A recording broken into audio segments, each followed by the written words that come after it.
Good afternoon, everyone. I would like to welcome everybody to the medicine slot. My name is Ayanda Gcelu. I work at Groote Hospital as well as at UCT. And I also graduated at UCT many years ago. Today, we would like to interact with you. So have your smartphones or devices ready with browser open. And please type in menti.com and wait for me to give you the code. So in this session, we'll talk a bit about the profession and talk about the qualities of a good doctor, career options, and what requirements one need for applying, and also talk about the journey on this program. To become a doctor, you must complete the MBCHB program, which is a 6-year degree. And at the end, you leave with 2 degrees in one, the Bachelor of Medicine and the Bachelor of Surgery. Right now, I would like you to go to your devices, type in menti.com, and there is the code 93816497. The question I would like you to answer is, what qualities do you think are important for being a doctor? So I would like to hand over to Dr. Beck. Dr. Beck, over to you. Right. Okay, so thank you very much. We'll share what's happening here. Dr. Gcelu? Oh, yes. Can you see? Yes, and now we can see, people have already mentioned understanding, critical thinking, which is very important, to be compassionate, to be empathic, and to be to have perseverance and hardworking. Yes, so all these are the good qualities that are really needed. Professionalism is very important. Mentioning empathy and a passion, for the work, that the doctors do, humility, reliability. So these are all the qualities that are required, to be a good doctor. You can be a doctor, but we're talking now about being a good doctor. So yeah, thank you so much, Karen. So now the question is, why should you choose UCT? UCT aspires to create the kind of conditions that will enable each and every student, to acquire more than just skills. As you can see, around, the healthcare practitioner, there are all these attributes, that UCT graduates, will acquire at the end. And what is important, is that, from the very onset, from from first year to final year, the curriculum is constructed in such a way that it exposes, students, to all these kind of attributes. There are courses, from first year, they do a course, becoming a professional, becoming a healthcare professional, becoming a doctor. Because, it is important, as you've seen, that, you must have professionalism. And also, the curriculum aims to produce doctors with good scientific foundation of health science, so that, they become scholars, and then they go out there, to change people's lives and to change the world. And also, what is more important, more than anything, is communication. From the onset, students, they are taught, they learn Afrikaans, they learn isiXhosa. And these are important, because it teaches students, to appreciate, the cultures and to be better communicators, to their patients as well as relatives. Also, what students love the most about UCT is that, from the early onset, they are immensely in the clinical platform, in the community, and also in different levels of healthcare. so that, you know, they can understand, you know, the community that they serve, and they can contextualize, you know, their training. And, you know, this helps them, you know, to be advocates, you know, to be leaders, and to understand, you know, what they do. And then with the best clinical labs, you know, excellent world-class teachers, clinicians, you know, they are taught, you know, really, you know, clinical skills that will enable them to practice anywhere in the world. So, you know, at UCT, really, you know, you become a well-rounded doctor with all these attributes. And what is also more important, you know, as we know, is human connection. The doctor-patient relationship is vital, you know, for the outcome of a patient. And also it's important, you know, to communicate, you know, to the relatives, communicate, you know, to the patients themselves. And also the human connection is important because it gives support. What UCT does is that, you know, in addition, you know, to the curriculum, students, you know, they accompany, you know, their clinicians, you know, doctors, you know, to go and attend, you know, patients at the mobile clinics, which is after hours. And they learn, you know, to connect with their patients, you know, early on. So it doesn't matter whether, you know, it's young or it's old people, and then they learn, you know, to understand the different ages, you know, very well. So, you know, you must choose a UCT if you want, you know, that human connection. So now I would like, you know, to go back, you know, to your devices, punch the code again, and answer these questions. What are the career options once qualified as a doctor? What are the career options that, you know, you know? So I'll give over to Dr. Beck again. Thank you. And I see that a number of people have already answered. And so we can see that a large number realize that that you can go into specialization, but I see that everybody's referring to lots of different career options, like researcher, being a clinician, being an advisor, being a GP, being a lecturer. Yeah, you know, thank you so much. And in fact, you know, what is important, you know, is that once, you know, you do your 2 years of internship, and then you do your community service, and then, you know, you can go and do all these kind of things.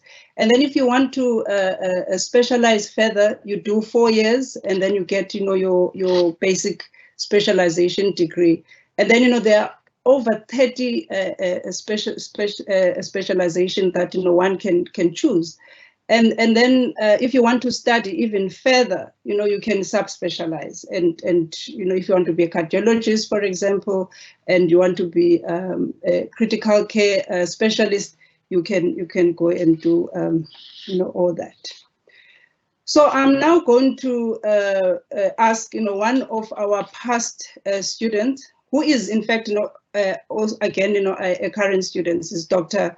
Hemen Bagula, you know, to just describe, you know, his journey, you know, through the MPCHB program at UCT, and give, you know, the highlights of things, you know, that were really wow, you know, to him, and then the challenges, and also, you know, just give, you know, people tips as to how, you know, you can overcome, you know, the hurdles. I will now hand over to Dr. Bagula.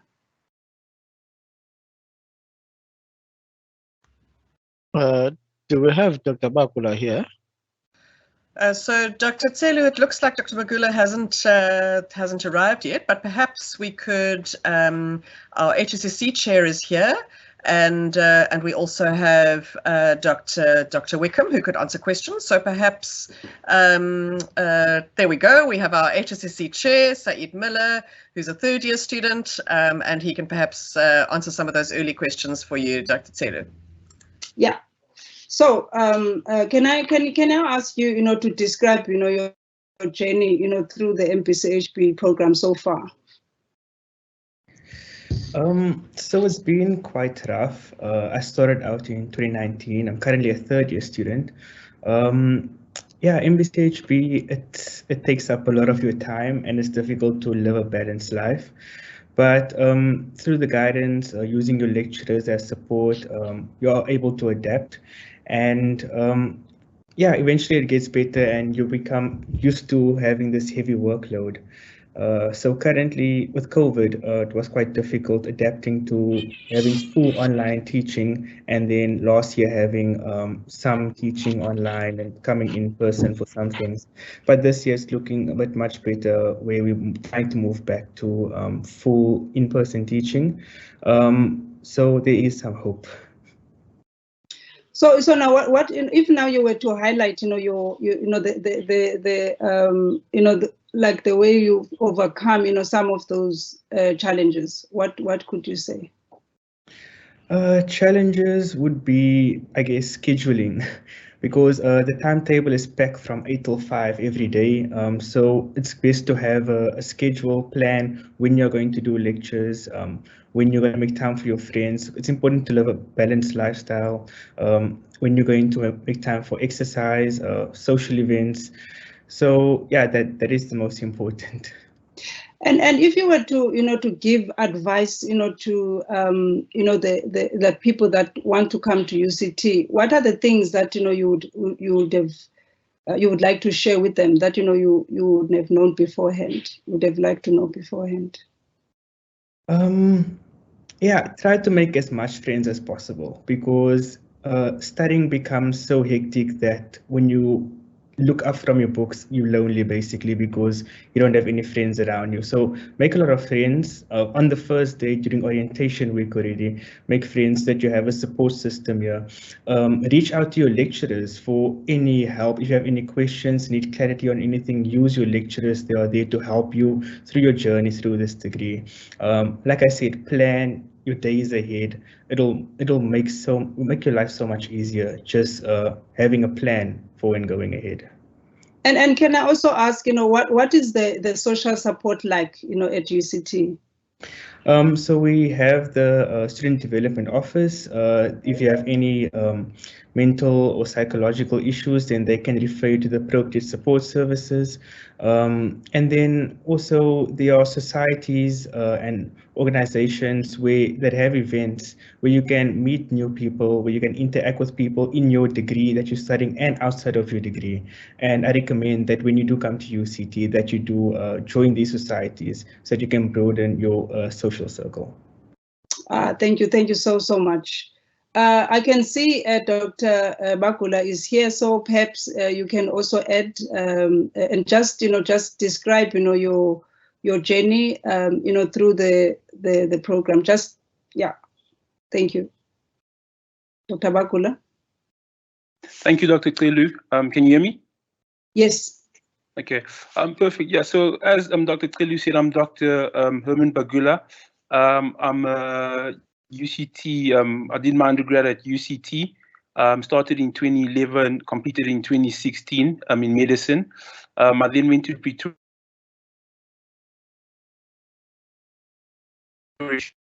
and then returned to UCT to specialize in internal medicine. So my journey at UCT wasn't conventional in the sense that I got the opportunity to get involved in research during my undergrad, and I was actually afforded the opportunity to complete a master's in public health while doing my undergrad at UCT.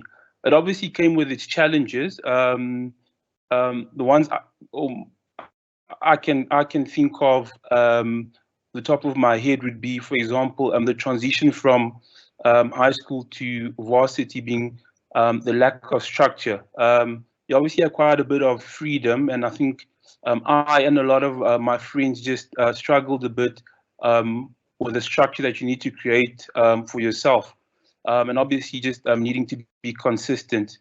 Apart from that, I don't know, my philosophy is anything you do is going to come with challenges, and obviously everyone's going to have individual challenges, but it's something that you get through. Highlights also, I was able to play rugby. We had a big centenary rugby match against Tygerberg Hospital. There are a lot of societies we got involved in. You make your lifelong friends at UCT. But most importantly, I mean, there are a lot of opportunities, right? And a lot of the seniors are very receptive to helping and mentoring. So if you came to UCT, I'd really encourage trying to get advice, networking with the seniors. The opportunities are there. Because UCT is also so cosmopolitan, you meet people from various backgrounds, right? So it allows you to challenge your prior beliefs. It allows you to develop as a person. When we go to varsity, it's not just for education, but to be fulfilled as human beings. Yeah, I think that would be my summary of my time at UCT. Yeah, thank you so much, Dr. Bakula. Thanks, Hemen. So now the question is, what is it that is needed, to qualify, to apply? So, the minimum requirements in terms of subjects, you need English 60%, mathematics 60, physical science 60, and then, the academic point score of 450. And then you also write, the NBTs, and you must be in the intermediate range. So as I mentioned, you need the minimum requirements, that are listed there.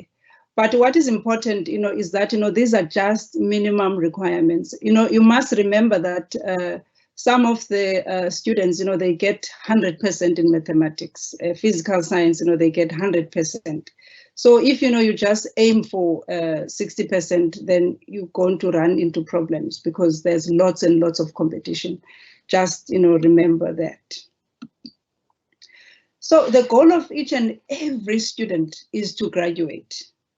And I mean, I think, that is, what, parents, would also like. That is what, your teachers, would want. There is lots and lots of support, as you've heard, from our students at UCT, both academic and, social support, so that this is achievable. So there is no need, to be fearful at all. So we walk, the journey with you, from first year, to final year. So if you want to become a healthcare superhero, if you want, to have that human connection from early on, you must choose UCT. Thank you very much. Right, Dr. Gcelu, you can stop sharing your screen, and perhaps we can just quickly share with you some of the questions. So one of the questions is about how you specialize. So, and the particular one is around neurosurgery, but there was also a question around pediatrics. So perhaps you can answer around post MBCHB and how you would specialize. Post, as I mentioned, earlier on, post MBCHB, you after you've done your 2 years of internship and then you do your community service, then you're a general practitioner. You can go straight into specialization. But remember that there's lots and lots of competition. People, they look for if you've done research, even prior to joining the training. Because of the competition, they look, for the number of years that, you've done, post MBCHB. But then, once, you get accepted, in the program, you do 4 years, the basic training for a specialist is 4 years. Whether you want to become a pediatrician, a physician, or you like adult physician, or you want to be a surgeon, that's where you start, with the 4-year degree. And then you go further. If you want to end there, you can end there as a pediatrician. Then we call you a general pediatrician.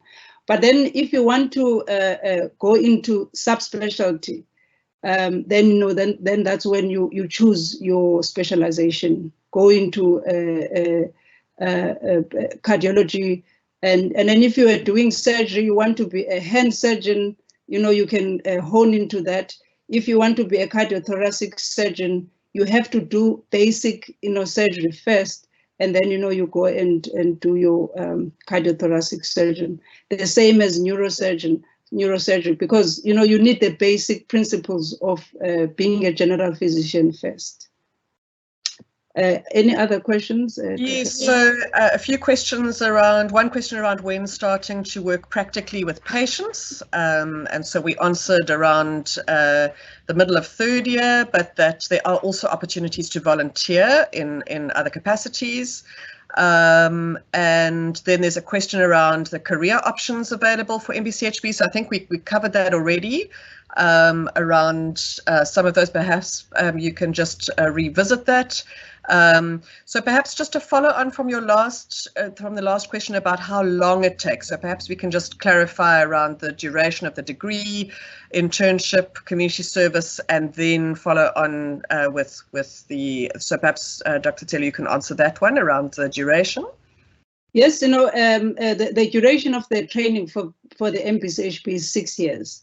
And then you must do, it's compulsory that you do internship, which is 2 years.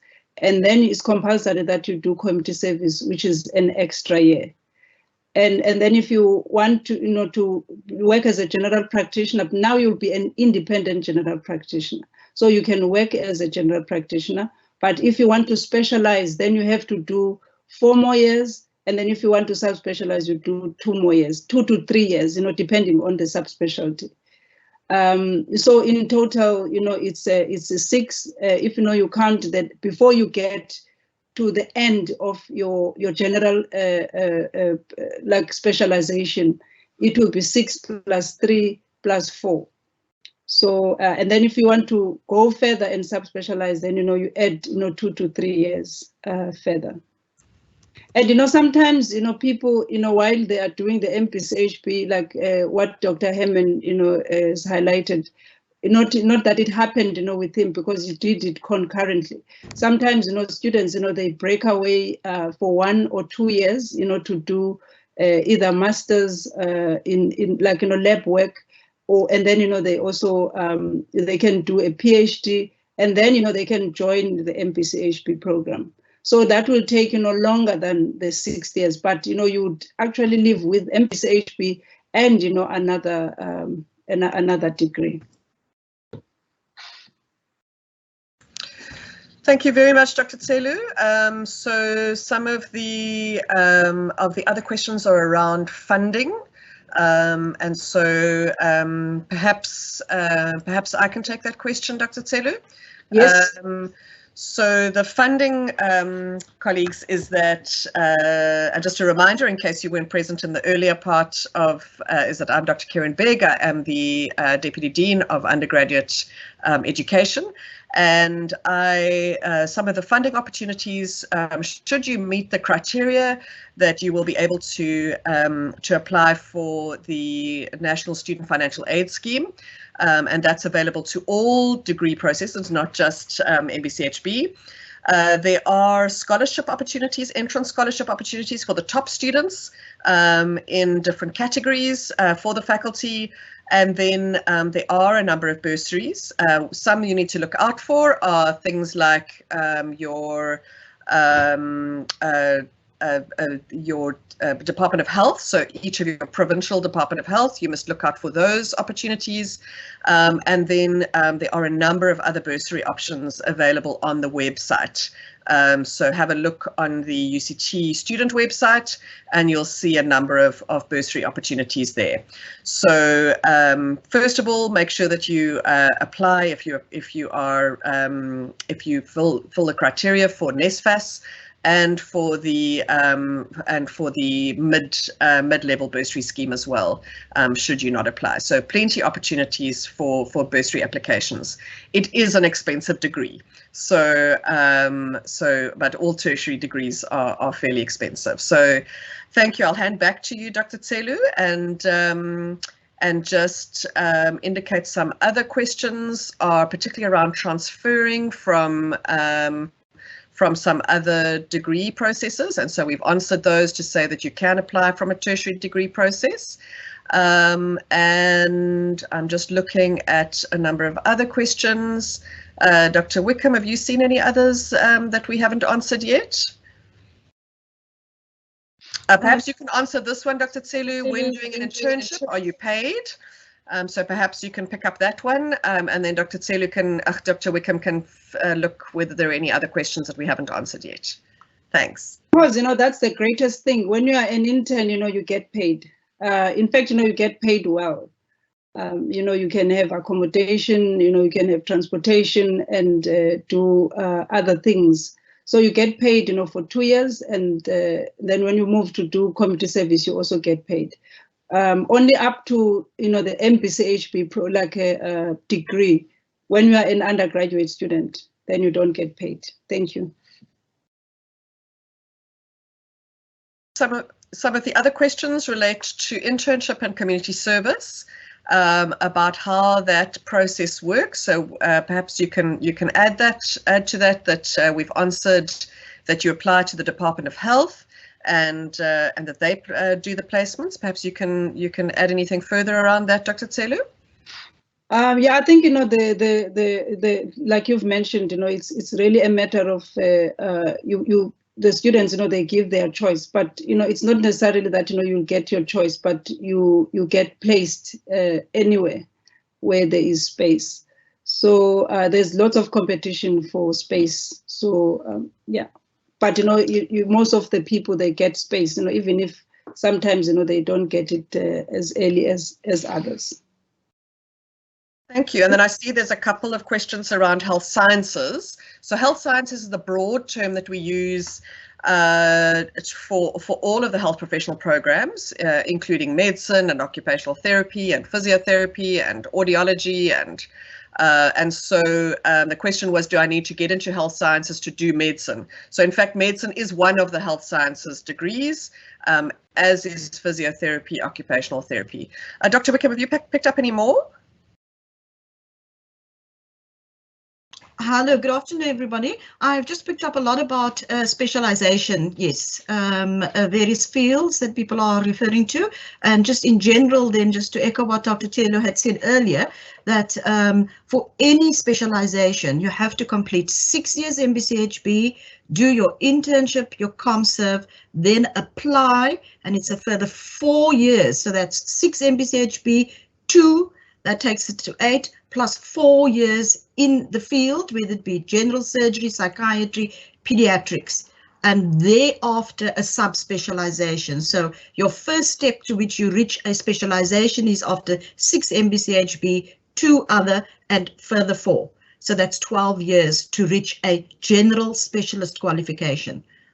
So there are lots of those questions, and I'm hoping that I'm trying to pick up as many of those as possible. Thanks.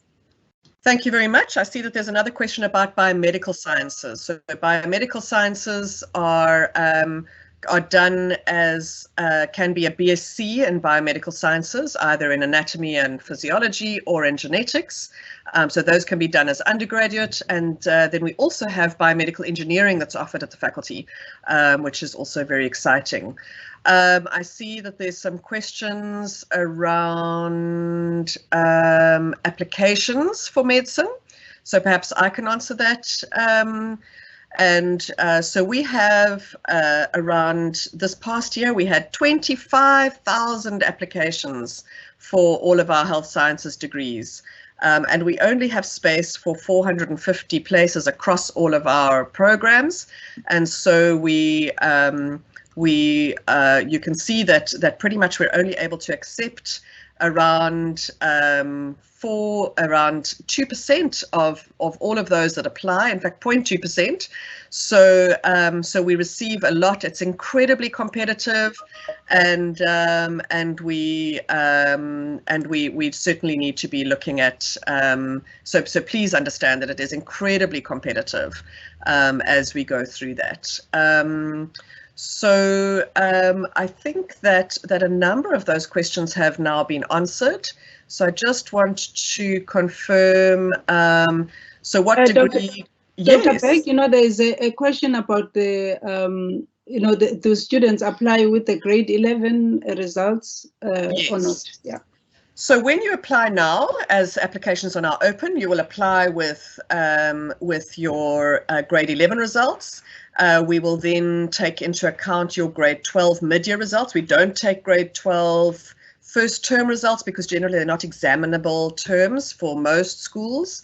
And so we take your grade 11 results. If you are already a school leaver and you've taken a gap year, then we will obviously take your final year grade 12 results. And so we take mid-year and mock matric results into account, and then for some of that you can get a conditional offer, but your final offer will only be granted in after the National Senior Certificate results are released in January 2023. So you will be doing those.